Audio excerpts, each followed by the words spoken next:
they tell you why my mom is still cooking. And the rest of the evening, what happened in the house? My mom irons, and when it is time for us to go to bed, we just go to bed.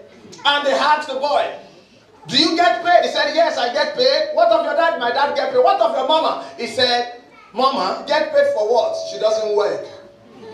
So this young man, because if mother is not going to a paid job, she doesn't work.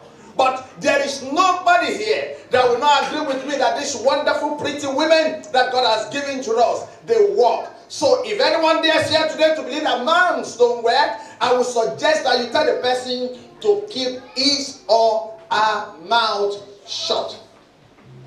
In this text, we see that mother does all kinds of work. Verse 13, 19, and 22 says, she selects woods and works with eager hands. She shops. In verse 14, it says, she brings her food from afar. Verse 15 says, she provides food for her family. Verse 16 says, she plants a vineyard. That is a woman. That is a mother. Mothers are not lazy. I've not seen a woman that has ever been lazy in her life. Women are always up and doing. They are ready to fight. They are ready to get things for their children. Oh, mothers, you are wonderful. Without you, some of us will be wearing tattered clothes. Without you, our husband, most of the husbands, they don't even know where they kept their shoe last night. And it's when they are going to work, they'll be looking for it. Oh, thank God for mothers that know where the school uniform is. They are not lazy. They are hard-working women. So according to this passage, I see a woman that works. There is this old saying that man works from sun to sun. But I want to submit today that woman's work is never done. There is this man that leaves the house early in the morning and comes back in the night. And each time he comes back home, everywhere is pretty neat. And he will always tell the wife, you are very lucky. Do I say why? He said, you are in the house 24/7 doing nothing. And the wife said, okay, now I'm going to show you that there is some work to be done in this house. So this day, the woman decided she's not going to touch anything, and she didn't do anything. By the time the man came in, he saw the whole house scatter, and he went, what happened here? The wife said, like what? He said, why is everywhere up and down? Everywhere. They didn't look at the kitchen. Look, he said, your wife doesn't work. And the man said, oh, what are you trying to say? Say, if I don't work, then this house will be up and down. Verse 27 says, she watches over the affairs of her household and does not eat the bread of idleness. She doesn't eat bread of idleness. One of the things I appreciate about mothers is that mothers will do everything for their children not to beg. She works.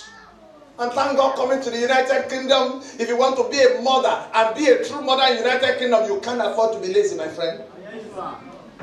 They've got to work. In Africa, where we are coming from, women, most of the time, they refer to them as housewife. There is no housewife in the UK. You are both housewife and working wife. So if you want to be a housewife and want to stretch your leg, I'm so sorry for you. Because by the time all your colleagues are doing things, you won't be able to do it.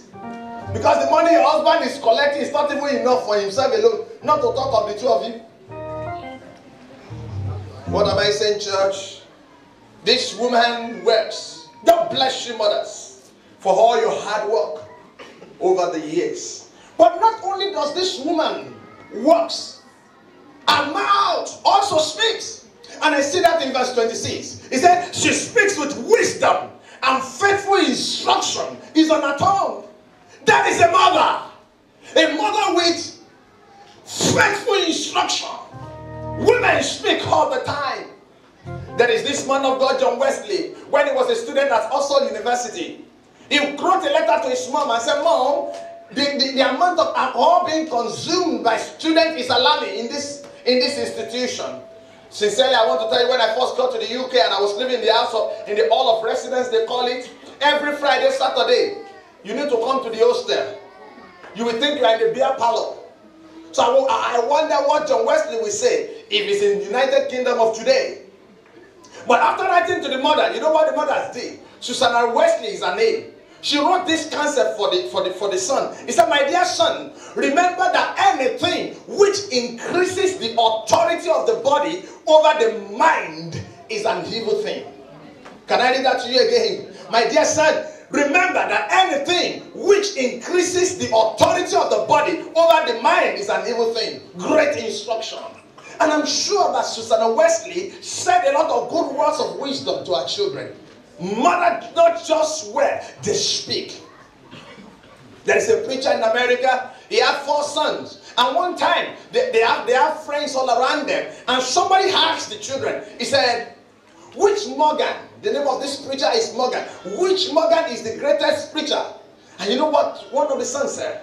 When that son looked at his father, he replied, Mother. Mother was the greatest preacher.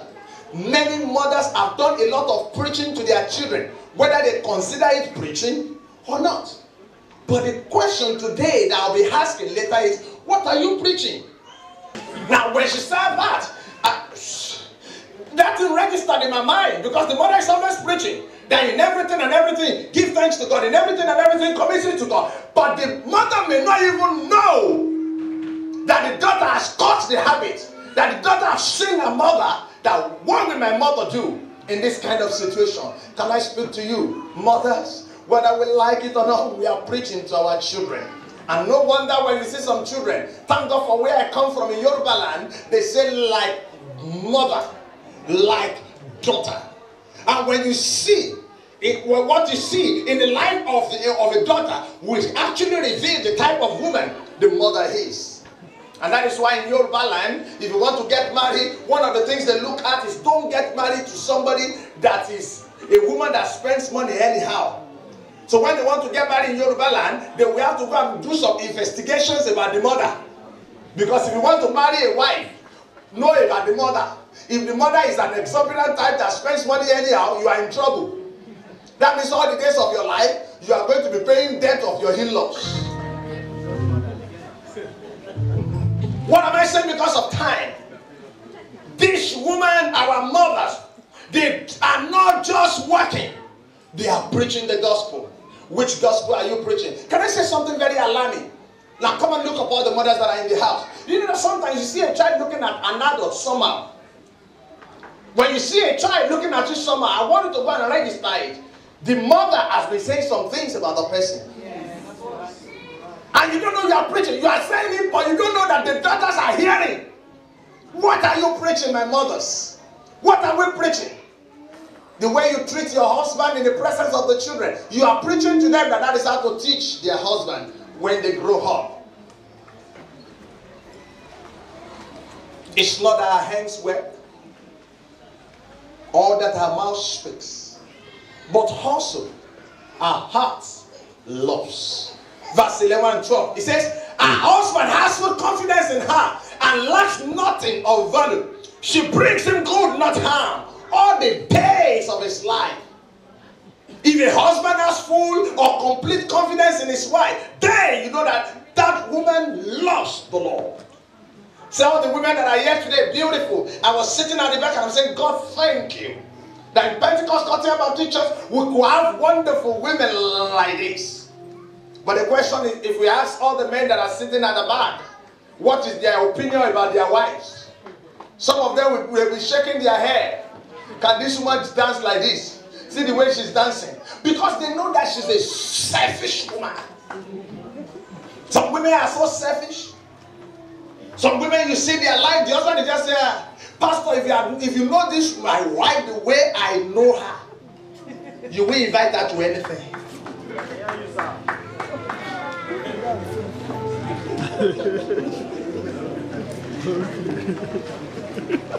How many of our husbands here have full confidence in our wives? Now, seriously speaking, how many men that are here have full confidence that this woman will not bring me shame, will not bring me harm or good? So many wives, they are disgrace to their husbands, and the husband keep patching it up. For how long will your husband continue to patch you up? Come and look up now. If you sleep now, mention your name. For how long will your husband continue to patch you up? Because of the character, because of the way you speak, because of the way you live your life. Are you the only one? It says, I had